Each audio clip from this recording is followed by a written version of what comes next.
साथियों नमस्कार। स्वागत है आप सभी का हमारे YouTube चैनल में।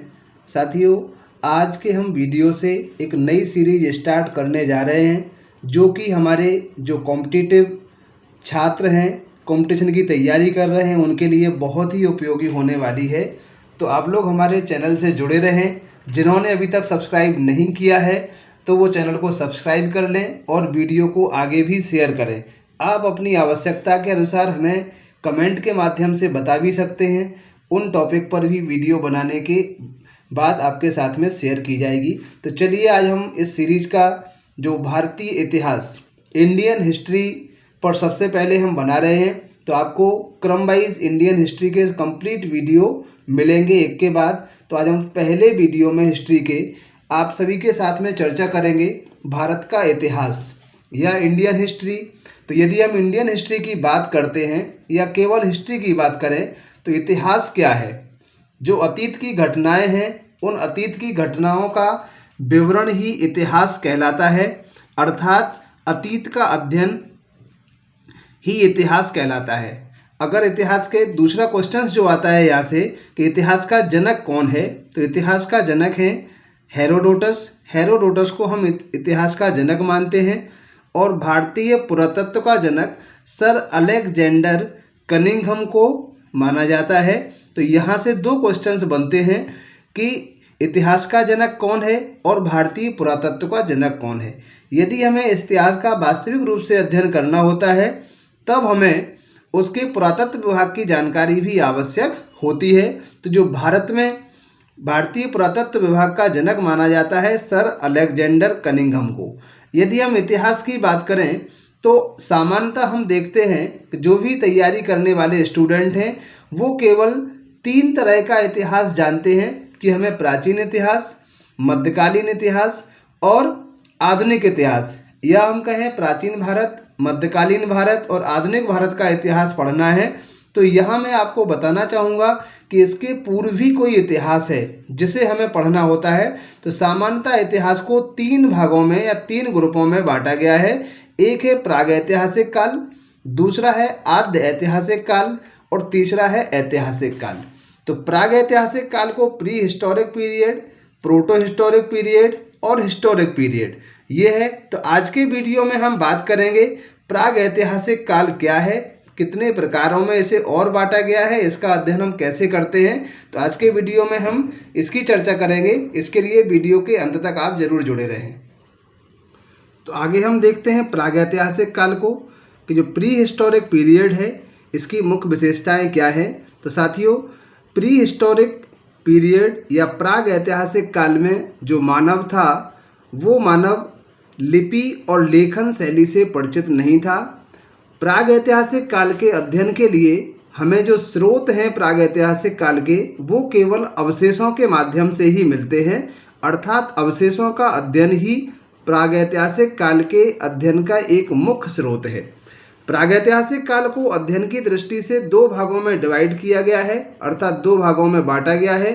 पहला होता है पाषाण काल और दूसरा है ताम्रकाल। पाषाण काल क्या है? इसे हम पत्थर युग भी कहते हैं। तो जो पाषाण काल है, भारत में पाषाण काल की खोज सर्वप्रथम रॉबर्ट ब्रूस फुट ने सबसे पहले 1863 ईस्वी में 1863 ईस्वी में पाषाण काल की खोज की।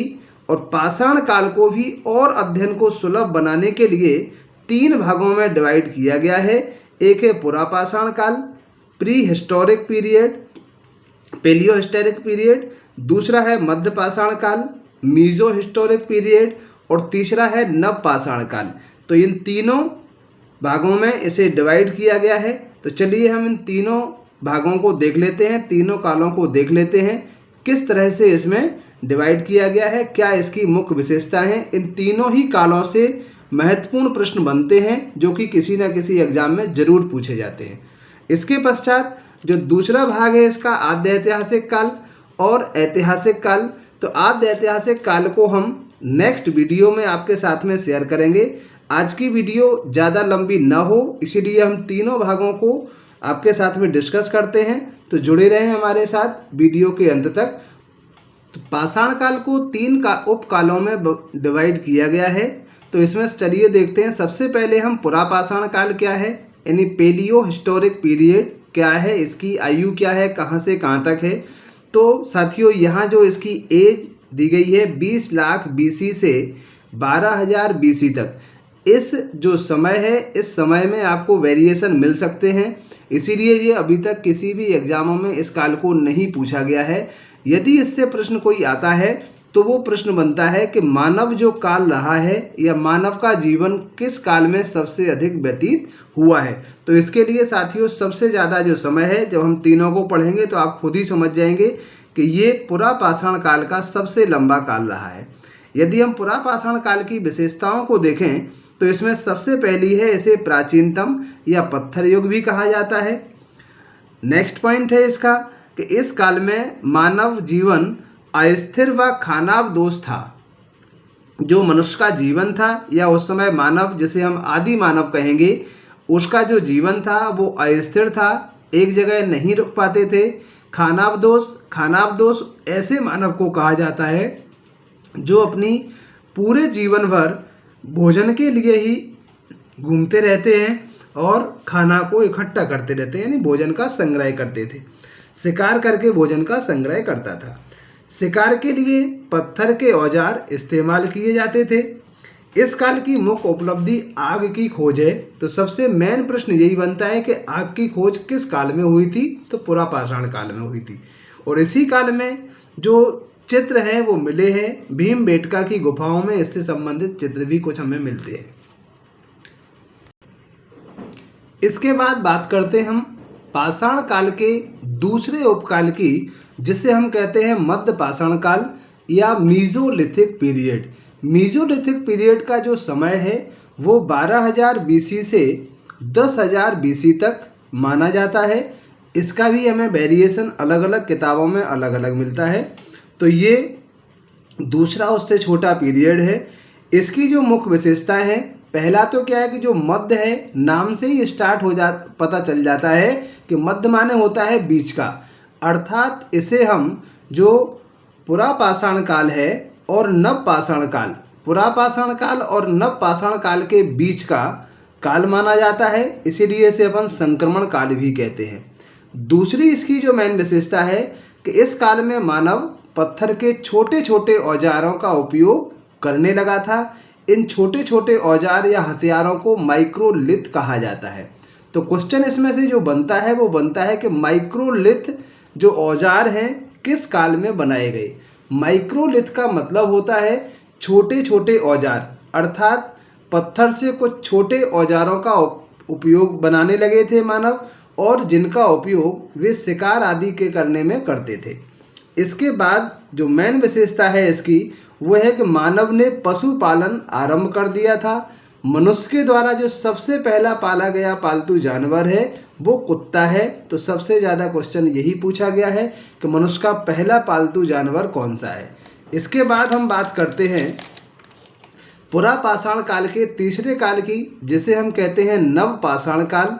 नवपाषाण काल की यदि हम एज की बात करें तो ये यहाँ हम देखते हैं, जो मध्यपाषाण में मैंने आपको बताया था कि 12,000 BC से 1,000 BC है।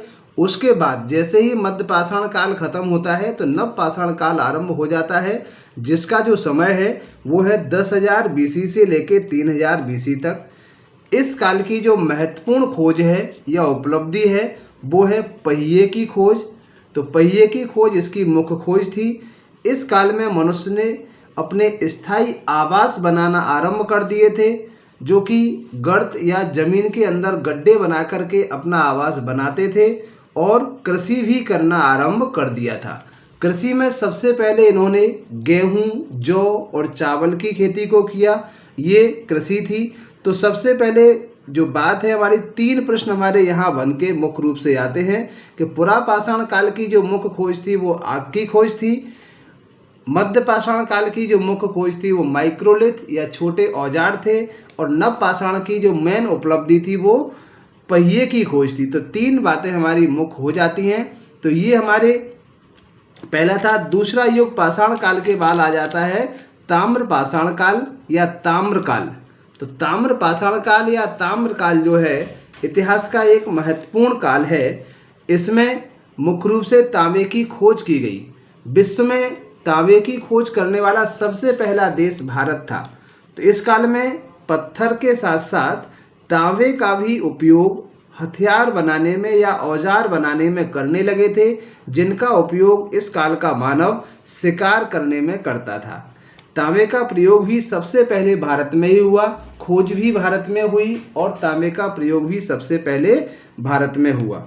इसके बाद कुछ महत्वपूर्ण तथ्य हैं इस चैप्टर से संबंधित, जैसे कि इस काल में मानव जीवन जो था वो स्थायी प्रवृत्ति का हो गया था, रहने लगे थे। तो जो गड्ढे बना करके अपने घर निर्माण करते थे, इन घरों को बुर्ज होम या गर्त आवास कहा जाता है, जिन्हें सबसे पहले जम्मू कश्मीर में खोजा गया था। कृषि के साक्ष्य भी सबसे पहले जो मेहरगढ़ वर्तमान में जो बलूचिस्तान है वहाँ पर मिले थे सबसे पहले कृषि के अवशेष या कृषि करने के प्रमाण, और वहाँ पर जौ तथा गेहूं की खेती के प्रमाण हमें मिले थे। तो ऐसी कुछ महत्वपूर्ण बातें हैं। तो ये था हमारा इस सीरीज का सबसे पहला वीडियो। आगे हम मिलते हैं नेक्स्ट वीडियो में। जो हमारा दूसरा काल है इसका आद्य ऐतिहासिक काल की अगर हम बात करें तो आद्य ऐतिहासिक काल के बारे में जो हम चर्चा करेंगे वो सेकंड वीडियो में यानी नेक्स्ट वीडियो में करते हैं। यदि वीडियो अच्छा लगे तो वीडियो को लाइक, कमेंट और शेयर करना ना भूलें। मिलते हैं नेक्स्ट वीडियो में। जब तक के लिए सभी को थैंक यू, धन्यवाद, जय हिंद।